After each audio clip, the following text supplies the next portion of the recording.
Alors, on va commencer simple, hein. Que dis-tu à ton équipe à la veille de la première d'un spectacle? Toi toi. Voilà, je pense que je dis que ça. La plupart du temps, on s'est déjà tout dit avant. Donc là, il n'y a plus qu'à souhaiter bonne chance. Quel sens donnes-tu à ton métier? T'engage-t-il au-delà du plateau? Voilà, c'est comme ça, on part tout de suite sur le truc compliqué. Alors moi, je suis danseuse, artiste chorégraphique. Du coup, le sens que je donne à mon métier dans le sens global de spectacle vivant, je pense que c'est un métier de lien, un métier qui rassemble.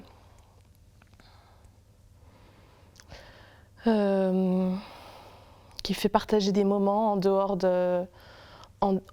du temps quotidien et qui du coup rassemble des gens en dehors de cercles sociaux déjà définis. Et c'est en ça qu'il est essentiel.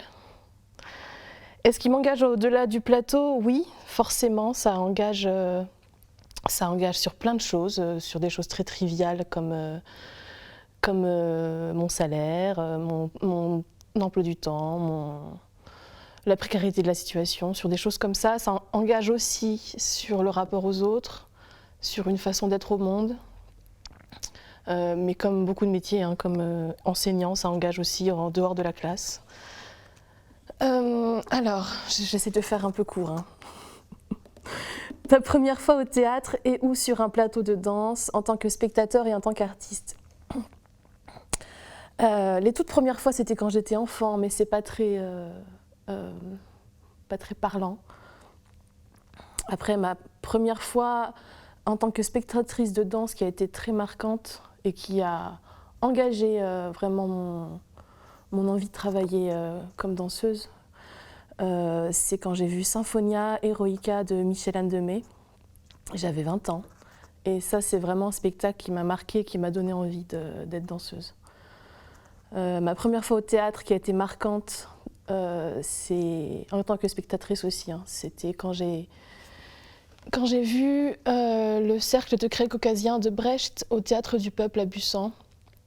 Parce que moi, je suis vosgienne, du coup, on allait tous les étés à Busan.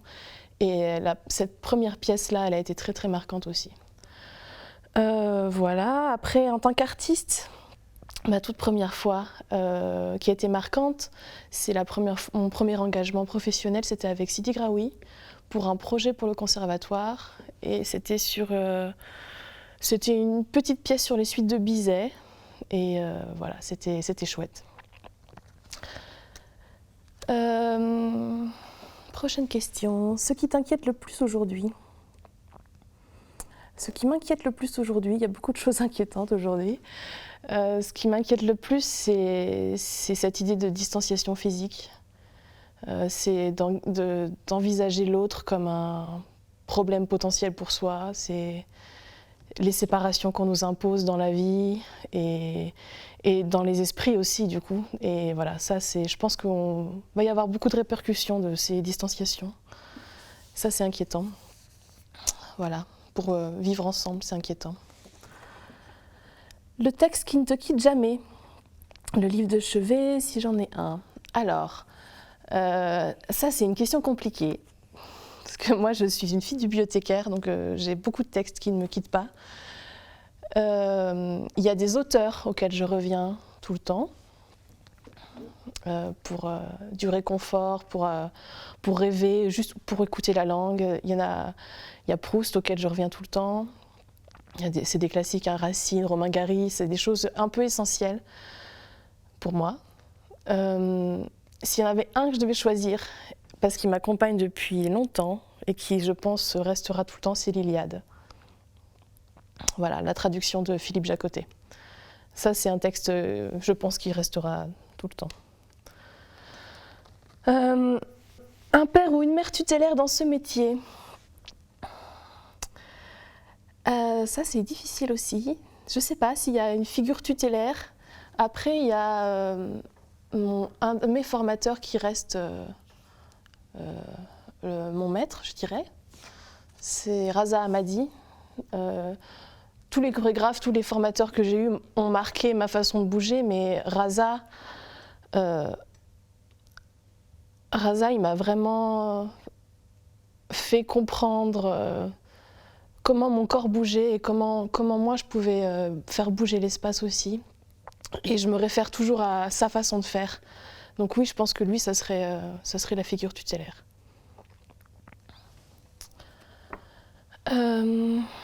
D'où vient ton désir de théâtre et ou de danse?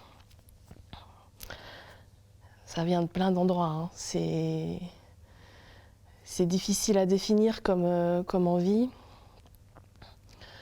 Je pense qu'il y a un désir de liberté. Il y a un désir d'indépendance aussi. Ce que j'aime dans la danse, c'est qu'on n'a besoin de rien. Hein. Il faut juste un plateau ou un espace, en fait. Et on n'a pas besoin de médias. Ça, c'est très libérateur. Il y a aussi cette idée de créer un lien qui soit un lien direct et qui est assez important pour moi.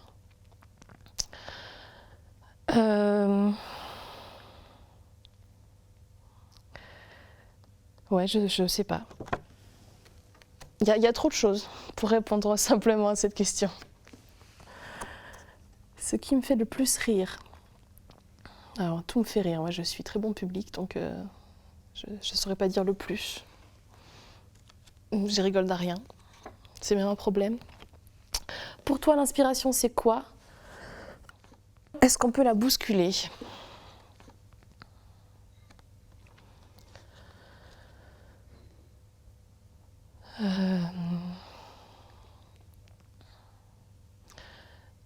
Je dirais que l'inspiration, c'est se mettre dans un état, un état d'écoute.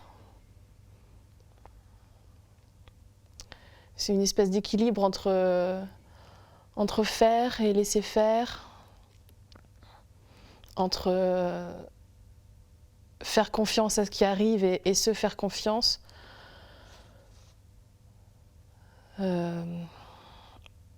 Et on peut effectivement la bousculer parce que c'est un travail en soi, hein. C'est pas juste attendre que les choses arrivent, c'est justement être proactif dans ce processus de chercher. Oui, c'est une recherche. Et l'inspiration, c'est savoir saisir le kairos, hein, ce qui se passe, saisir l'instant.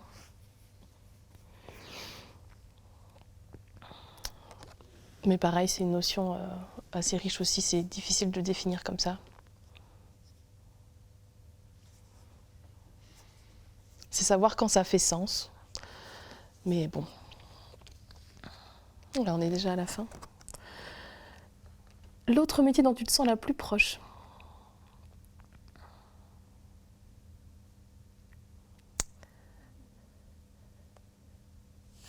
Je ne sais pas s'il y en a. Je pense pas. Je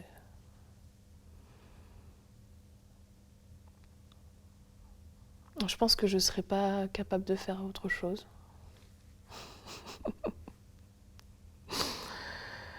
Donc voilà. Bon, j'ai tout répondu. Je te range? Même pas? Merci.